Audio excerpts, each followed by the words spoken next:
here to basically discuss Gaza.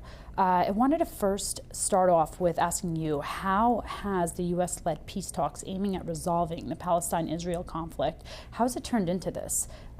It's basically bombs raining in Gaza at this point. How can you even explain this?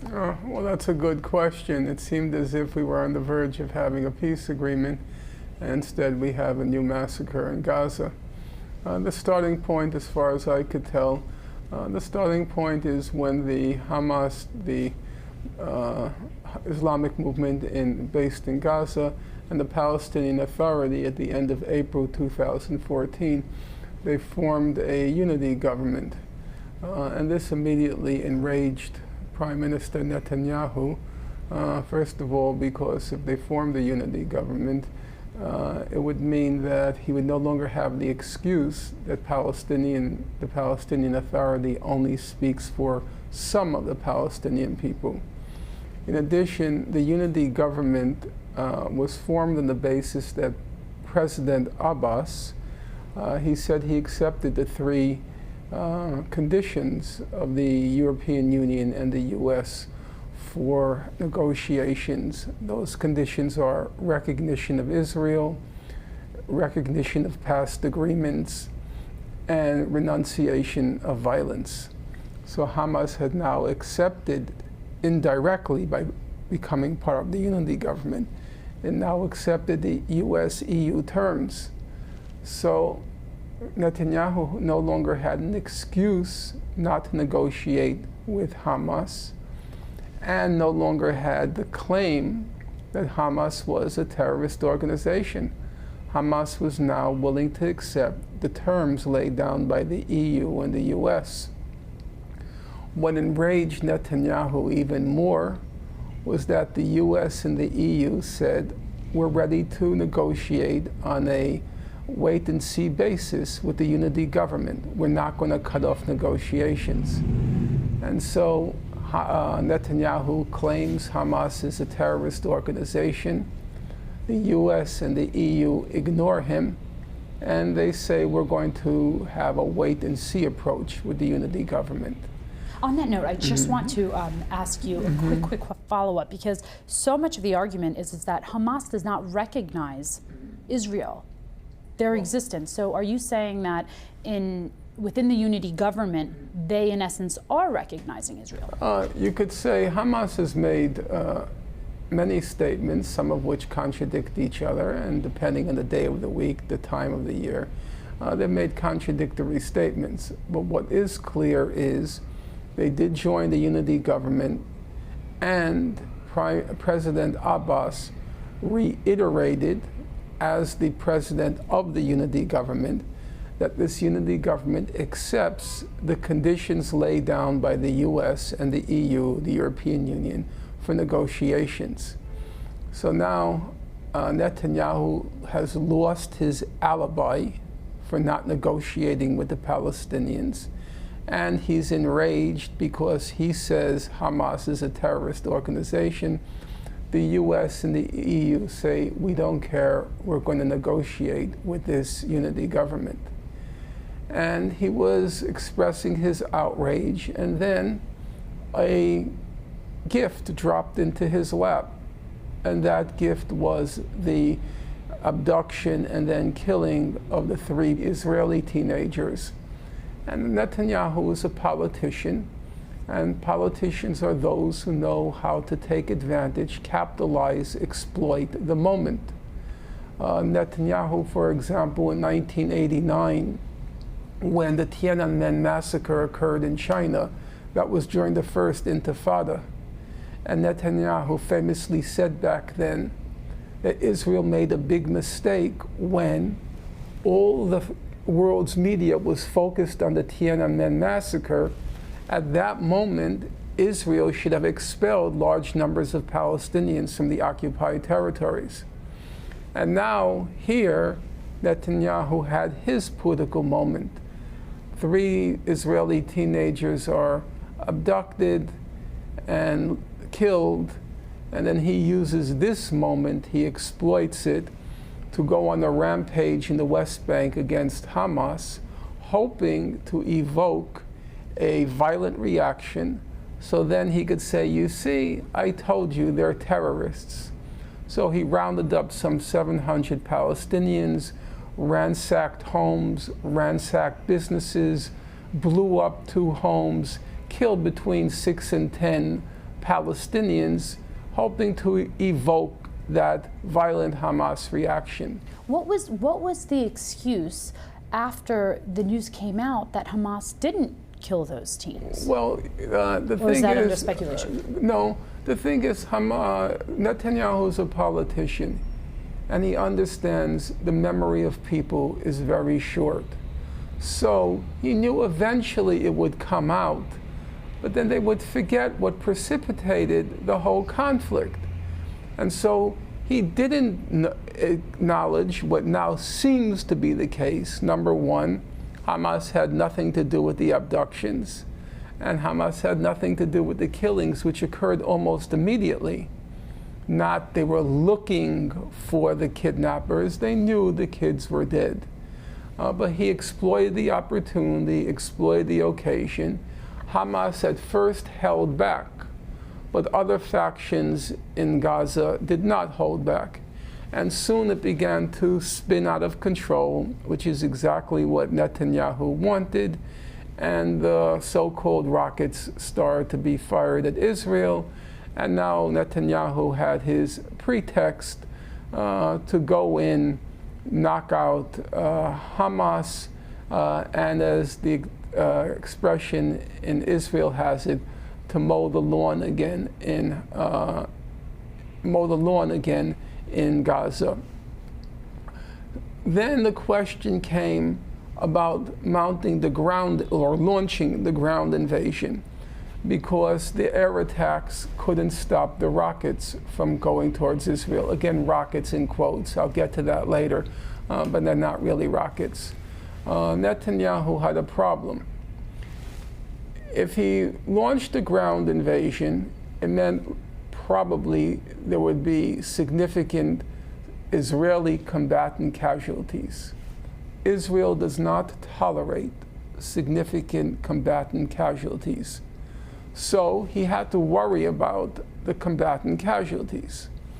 On the other hand, if he did, as he did in Operation Cast Lead in 2008-9, go in and destroy everything in sight in order to avoid those combatant casualties. Basically what Israel did in 2008-9 was to enter Gaza, and everything within a 1-mile radius they just leveled. And so you don't have combatant casualties. But if he tried that, he worried that the international community, after Operation Cast Lead, after the Goldstone report, they wouldn't let him do it. So he has a problem. He loses domestically if there are too many combatant casualties. He loses internationally if he causes too much devastation. So he holds back, he holds back, he holds back on the ground invasion. But then 2 new gifts drop into his lap. Gift number 1 is the vampire Tony Blair. He concocts this ceasefire proposal, which he knew Hamas had to reject, because the proposal said the blockade of Gaza would only be lifted when the security situation stabilized in Gaza. That had never been said before. There were 2 other ceasefire agreements in June 2008, November 2012. Neither of them talked about stabilizing the security situation as a precondition for lifting the blockade. Why did Blair do that? Because he knew Hamas would have to say no. If Netanyahu calls Hamas a terrorist organization, then the only way the security situation would stabilize is either if Hamas surrenders or is defeated. So of course Hamas is going to say no, in which case the blockade will never be lifted. So he channeled to Sisi, the Egyptian dictator, president, he channeled to Sisi of Egypt this proposal, knowing full well Hamas would have to reject it. But now Israel could say to the world, look, we accepted the ceasefire.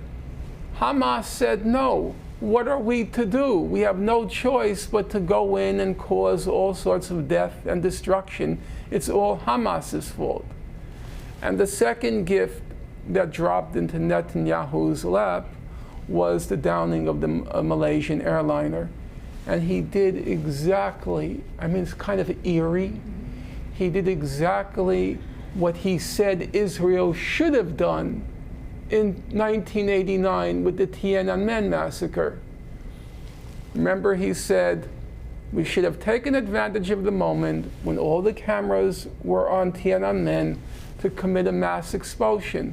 So now, the downing of the Malaysian airliner displaced Gaza as the top news story. And so he now knew he had time to go in and commit the massacre.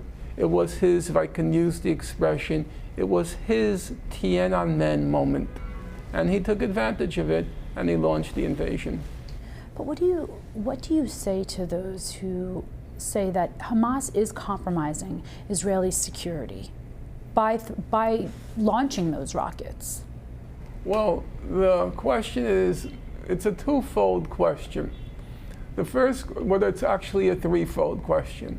First of all, is Hamas compromising Israeli security, or is it defending itself from an attack that was clearly initiated by Netanyahu with the calculated aim of evoking a Hamas rocket attack? The second issue is Israel protecting itself, what it calls the right of self-defense, or is it protecting the occupation? Under international law, you open up any textbook, the first thing the textbook will tell you about an occupation is under international law, occupations are supposed to end. If they don't end, it becomes an annexation. Now, Israel's occupation of Palestinian territories, including Gaza, has endured now for 47 years. And even Kerry, Secretary of State Kerry, acknowledged that the last peace negotiations were sabotaged by Israel. Now, the irony is, the Kerry proposal gave Israel everything it wanted.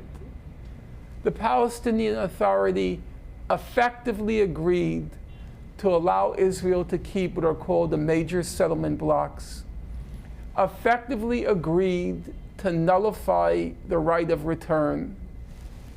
Netanyahu still said no. So the only conclusion one can draw from that is the occupation, so far as Israel is concerned, is an annexation.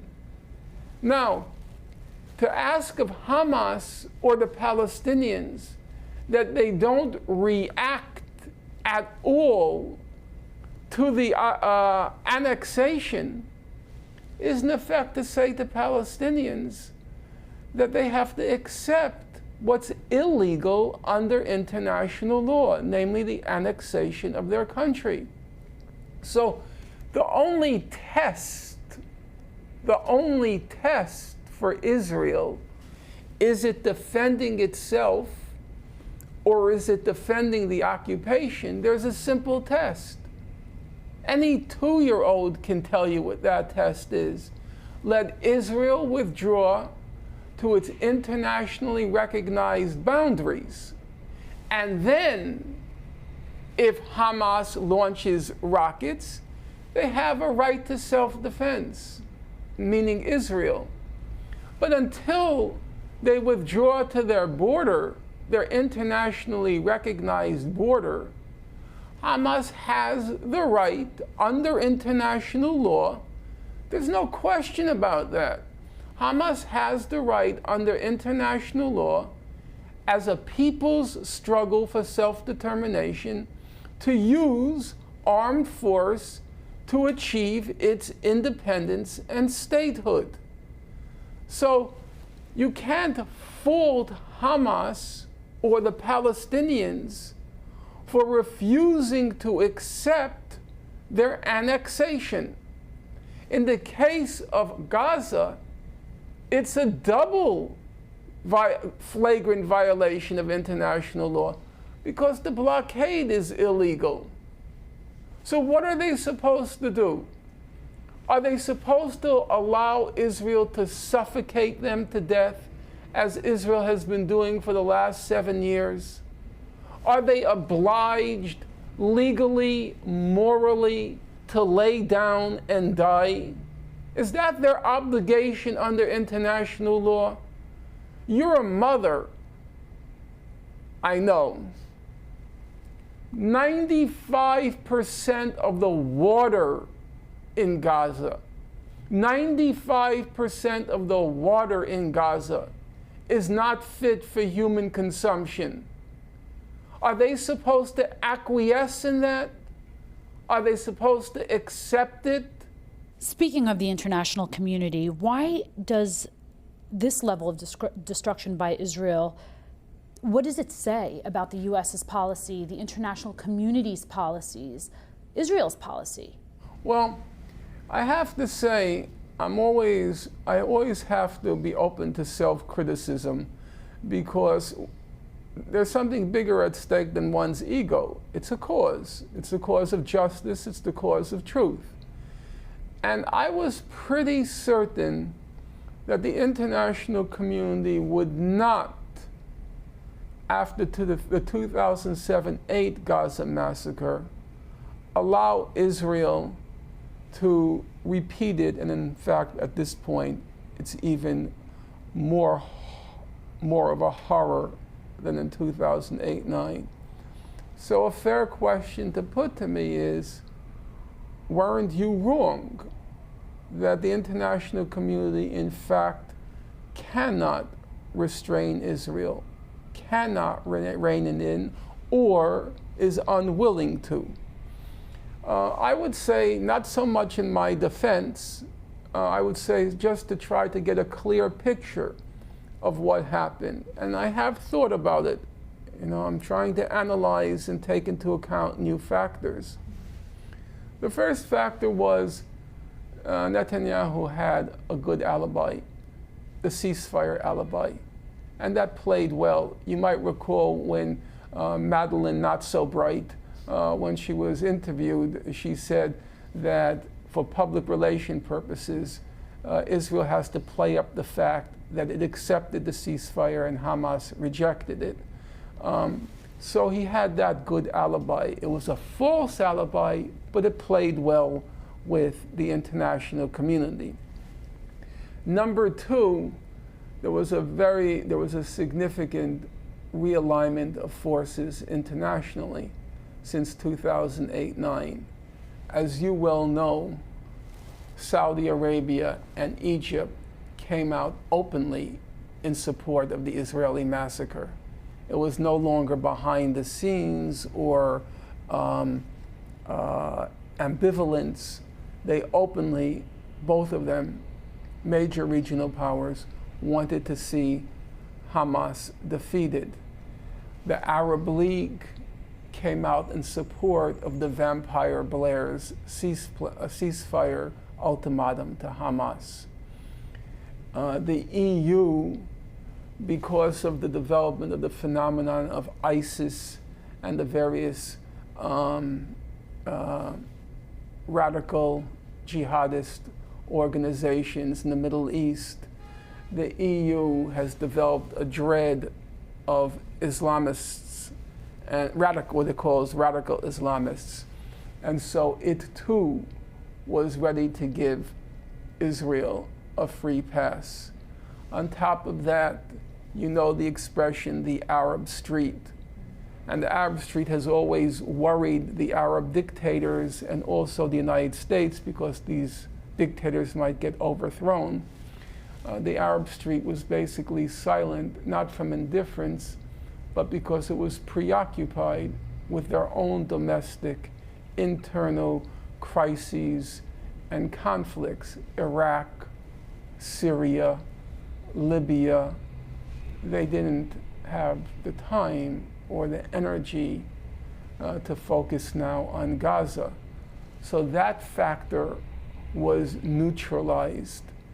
The most important factor, of course, was President Obama, who, it has to be said, it has to be underlined, it has to be emphasized, it has to be italicized.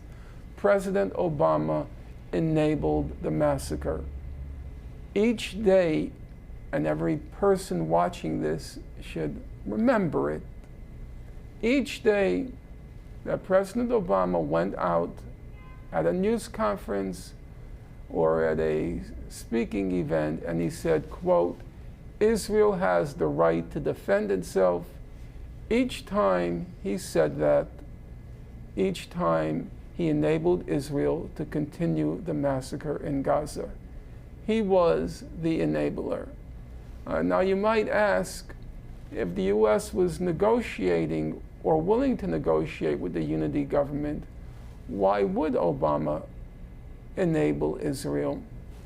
And there I think it's domestic considerations, meaning US domestic considerations. The moment the rockets started flying to Israel, Israel's domestic lobby, US domestic lobby, AIPAC and its affiliates, was able to line up wall-to-wall congressional support for Israel.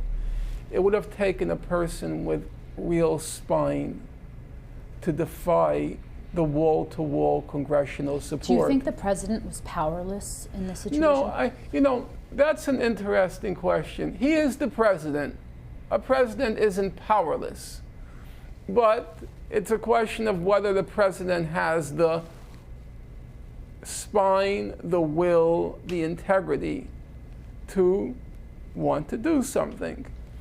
Obama is a very cynical, narcissistic politician. I very much doubt he even cared. Now you asked, did he have the option? I say every president, if you're the president, has the option. The question is whether you choose to exercise that option. And as I said, Obama is so cynical, so narcissistic, I doubt he really even cared. But to take an interesting comparison, which occurred to me today on the way to your studio, take the case of de Blasio, our new mayor. Now, New York is a Jewish town and very powerful Jewish political establishment. De Blasio basically just went silent. He said something the first few days in support of Israel, and then there was a meeting of politicians, a public collection of politicians, like even people like Charles Rangel showed up. He didn't go himself, he sent a representative. And then after that, he basically fell silent, which was unusual. Remember, this is New York. We've had Ed Koch, we've had Rudy Giuliani, we've had the Emperor Bloomberg, and you know that the moment it starts, well, you saw what Bloomberg did, he immediately takes his jet. Yeah. De Blasio didn't do that. So what you'd say, de Blasio did the extreme of what's politically tenable. Namely, he basically went mute after the first few days. Did Obama have to go out every day?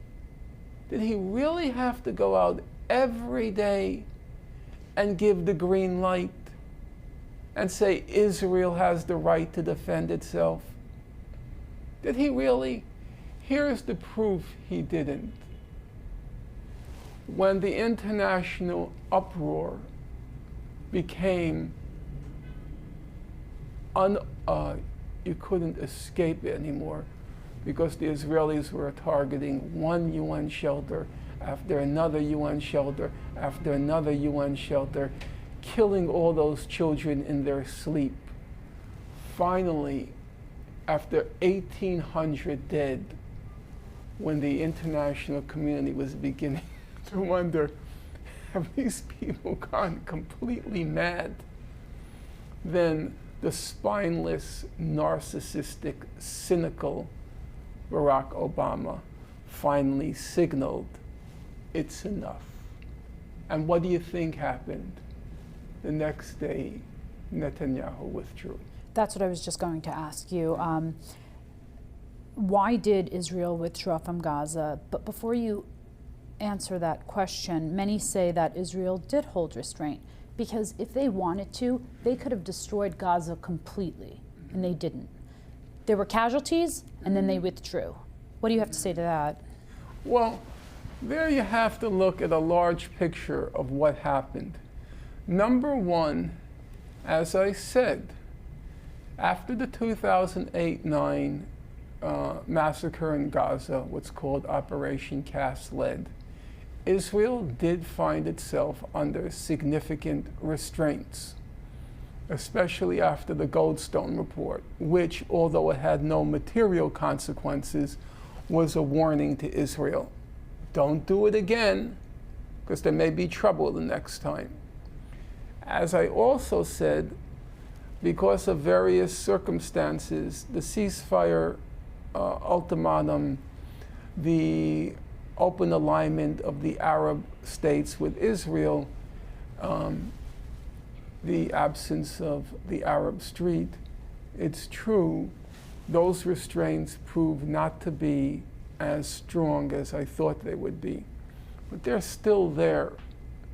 So let's try to look at the bigger picture, if you'll allow me, to look at the whole issue of the rockets, the Iron Dome, and the tunnels to explain why what happened, happened. Let's start with the rockets. Number one, there were no rockets. There were no rockets. A rocket conjures up some fairly formidable weapon. What did Hamas have? We know what Hamas had even without reading what's now being published. I knew it from the first day. Use common sense. In 2008-9, during Cast Lead, they did have an opportunity to smuggle in before some Iranian, some Syrian rockets and missiles, okay?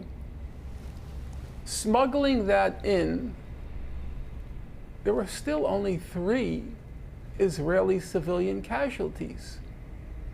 According to Amnesty International, only 1 house was almost destroyed. Now that's 2008-9, when they had an opportunity to smuggle things in. Now there's a blockade of Gaza. And there's also, in response to that blockade, Hamas has this tunnel system. It's a pretty effective tunnel system with Egypt. They're able to bring in things, okay? Fair enough. So you could say to me, okay, maybe there was an Israeli blockade, but couldn't they smuggle in missiles and rockets through the tunnel system with Egypt? Fair enough. But then in November 2012 is Operation Pillar of Defense. Whatever rockets they had at that point, they used during Operation Pillar of Defense. After Operation Pillar of Defense, it ends in November 2012. 7 months later is the coup in Egypt. The first thing Sisi did upon coming to power, he sealed the tunnels. So now there's an airtight blockade on the Israeli side and an airtight blockade on the Egyptian side. What could they have had? It's a year since the Egyptian coup. They had nothing in Gaza to make weapons. So all they made in their quote-unquote factories in Gaza, all they made were these what they call now primitive projectiles, which are the equivalent of, as one person put it from the Bulletin of Atomic Scientists, he called them upgraded fireworks. So you hear in the press, wall to wall, from the left commentary to the right commentary and the middle commentary, everybody's saying the reason these Hamas rockets were ineffective was because of Iron Dome. Iron Dome, this magnificent, brilliant, genius, invention of the Israelis and the Americans. That's what stopped it. That's so ridiculous. How can I prove it? I can give you mathematical proof, precision. 3 civilian deaths before Iron Dome in 2008-9, 3 civilian deaths after Iron Dome. Now bear in mind, so the conclusion is Iron Dome did nothing. If it's the same number of civilian deaths before and after, then Iron Dome didn't affect anything. It wasn't Iron Dome. The reason there were no civilian deaths is because these are not rockets. These are upgraded fireworks. Now, in fact, the leading authority on anti-missile defense is Theodore Postel at MIT. Postel was the one who exposed the fraud of the Patriot missiles, anti-missile Patriot missiles that were used in 1991. Just like the nonsense about Iron Dome, back then they were saying the Patriot missile had a 80%, 90% effectiveness rate in knocking down the Iraqi Scuds. Postel examined the material, examined the information. What did he conclude? Are you listening to this? One Scud, might have been displaced from its path because of the Patriot missile. Again, Postel examined the available evidence. He said at most 5% of the Iron Dome anti-missile defense of the anti-missile missiles of Iron Dome reached their target or successfully neutralized their target. Why create a dome if it's not really necessary then? Is it just all a show? Is that what you're saying? There are 2 reasons. One, because if you recall in Operation Pillar of Defense in November 2012, it was the only thing Israel could show as a victory. Do you remember at the end of Pillar of Defense, all the people in Gaza came out in the streets and celebrated. They had defeated the Israelis. So Israel had to invent a myth of some success. So the myth was Iron Dome. The second thing is, it's crude, it's vulgar, it's material, Marxism, materialism, but it's also true, it's money. It's free advertisement for the makers of Iron Dome. So it's both the mythical element, the public relations element, and it's also the business element. But it was clear, anyone on the moment's reflection, Mona, how many times did you hear on the news, thank God we had Iron Dome because it prevented all the casualties like before? What do you mean like before? There were 3 civilian deaths in Operation Cast Lead. Then why play into the theatrics of things and shoot fireworks? Okay. Why would you, again, and when I say shoot fireworks, I mean the Hamas quote-unquote rockets. Okay, it's a good question, and that brings me to the last point because they're very much interrelated. Hamas knew a new round with Israel was coming because that's Israel. As Israel says, every few years we have to mow the lawn. So it knew there would be a new round. And Hamas adopted the Hezbollah strategy in Lebanon, the Party of God Hezbollah strategy in Lebanon. Namely, you start firing all of these quote-unquote projectiles. Netanyahu now has a PR problem. They are not deadly, though they do cause problems for Israelis, rushing to shelters. It does cause psychological problems, emotional problems, and not least of all, they do cause economic problems. Tourism, disaster. That's why Bloomberg flew over. You remember Bloomberg flew over and said, well, this is as safe as, Israel is as safe as any American city, because they were having a tourism problem with these Hamas rockets. So Hamas knew you fire the rockets, there's only one way to disable them. You have to have a ground invasion. That's been the Hezbollah strategy, that you fire the rockets, they'll come in, and then they have to come in. So now Netanyahu decides we're launching the ground invasion. But one thing went wrong. One thing went wrong. He did not know about the tunnel system in Gaza and how effective it would be. What happened is the tunnel system is not vulnerable to bombing and artillery shells. So Israel could level everything in sight as the ground troops entered. The tunnels were still effective. And the Hamas soldiers were coming out, and they were better trained this time. My guess, I can't prove it, pure speculation, everything they were trained by Hezbollah.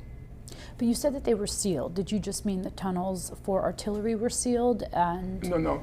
The tunnels were apparently not vulnerable to aerial bombing and or artillery shelling. So you could demolish everything in sight, you can send in your Air Force, level everything, you can fire the artillery shells, they still survived in the tunnels. And so the Hamas fighters were popping out everywhere.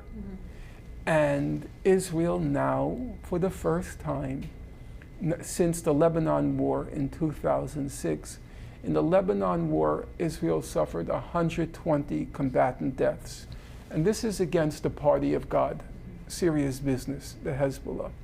Here, to date, they suffered about 65 combatant deaths, which is more than half against little Hamas.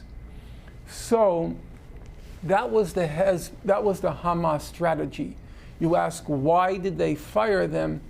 I think there was a calculation that the only way to disable these quote-unquote rockets was through a ground invasion. And then when they did the ground invasion, they got caught up against the tunnels. So now let me just make two other points about the tunnels because it's important. We were told Israel had to stay in Gaza to destroy the tunnels because they were threatening civilians. They were tunneling under Israel. Number one, if Israel is allowed to send planes, tanks, and artillery into Gaza, freely crossing the border at its whim and will, why can't Hamas build tunnels under the border to Israel? Only one side gets to violate the border? Only Israel gets to violate the border? Hamas has no right to enter Israel, but Israel can, at its whim and will, enter Gaza? Is that the laws of war? Number two, let's say they had a problem with the tunnels. Let's say it's true. I mean, the tunnels into Israel. Mona, you cannot have forgotten that the first thing Sisi did when he came to power was seal the tunnels. Did he have to decimate Gaza to seal the tunnels? Why couldn't Israel have done exactly what Sisi did? Seal the tunnels from their side of the border. Number three, what kind of earth-moving equipment did Hamas have? It had spoons and shovels. Did it have tractors? No. You're telling me, you want me to believe that Israel couldn't dig a wall deeper than the tunnels to prevent people from entering through the tunnels? It had nothing. This talk about the tunnels had nothing whatsoever to do with entering Israel. The problem was the tunnels in Gaza. You understand? Not the tunnels in Israel, but the network of tunnels in Gaza, which posed a military problem for Israel. Because even if it bombarded Gaza, even if it fired artillery shells, it still had a problem. The problem is combatant deaths. 65, more than half of what Hezbollah had inflicted. And so now at the end, because the question, why did Israel withdraw? The answer, I think, is pretty obvious. The answer is they had entered Gaza, but they were still pretty much on the border, though it was still 44% of Gaza they entered. They knew that in order to destroy all the tunnels, they would have to go to what are called the built-up areas, the cities of Gaza. They had to go into the built-up areas. If they went into the built-up areas, that means using Israeli tactics. First of all, they have to destroy everything in sight in the built-up areas. You remember what I said earlier, international community won't tolerate that because that would mean thousands dead. It's a small place with 1.5 million people. The concentration of people in Gaza is about 435,000, I think, per mile or something, I can't remember. Manhattan is 77,000. So you can imagine how concentrated Gaza is. Would the international community tolerate thousands killed? Because Israel is not walking into a built-up area until it's leveled. Number two, even if they went into the built-up area, destroyed everything, there's still the tunnels. And that means they go into the built-up area, lots of Hamas fighters come out, a lot more civilian casualties. So I began our interview by saying, after 2008, Israel had two constraints put on it. Number one, international public opinion wouldn't tolerate another Gaza massacre. Number two, Netanyahu knew domestically society would not accept mass numbers of combatant casualties. And now he came up against both constraints. If he went into the built-up areas to destroy the tunnels, as he puts it, has to be massive civilian casualties on the order of thousands. Number two, even if he destroyed everything in sight and killed thousands of civilians, there would still be those tunnels, the Hamas combatants, and there would be significant Israeli combatant casualties. So he was forced to withdraw. And he knew, as I said, the international factor, the international public opinion finally kicked in. Because as you know, for Israel, international public opinion just means the United States. And when Obama said finally that the atrocity that they committed, and denounced the atrocity they committed at the UNRWA shelter, he knew he lost international opinion, and he knew I better not venture and lose domestic opinion by getting too many Israeli combatants killed. So he called a halt to it. What's the end game in Gaza? The end game, I predicted it on July 18th, and now I posted it on my website, and now everything is confirming it. What the international community, in particular the United States, wants is this. It wants to install the Palestinian Authority in Gaza. It wants Hamas to disarm. It wants then to force Netanyahu to sign on to the Kerry Peace Initiative. And the club they're going to be holding again over Israel, because Israel rejected it last time. The club they'll be holding over Israel this time is, Mr. Netanyahu, if you don't sign on, then we can't do anything to prevent war crimes prosecutions, namely Goldstone plus. So Hamas is in a very tough position now because it called for the lifting of the blockade. The US will lift the blockade, and it will give Abbas credit for it, the Palestinian Authority. Enhance his stature, then lots of money is going to pour into Gaza, all of it through the Palestinian Authority.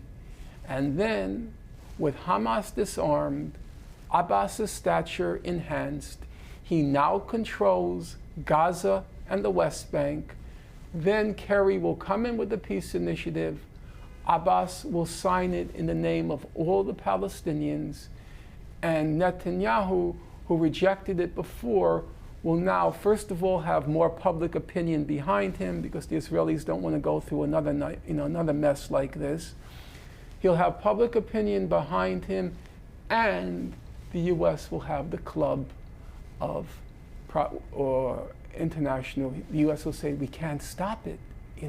We don't control everything, and everybody's demanding that Israel be prosecuted for war crimes. And so the quid pro quo, the exchange will be, if you sign the agreement, Abbas will agree not to prosecute you for war crimes. Would you consider that to be something good that has come out of this? Horror. Because all it is a Palestinian defeat. Because that's all Kerry was offering the Palestinians. It'll be a Palestinian defeat, but now it's a Palestinian defeat which Hamas will be too weak to reject. Thank you so much, Norman. I appreciate it.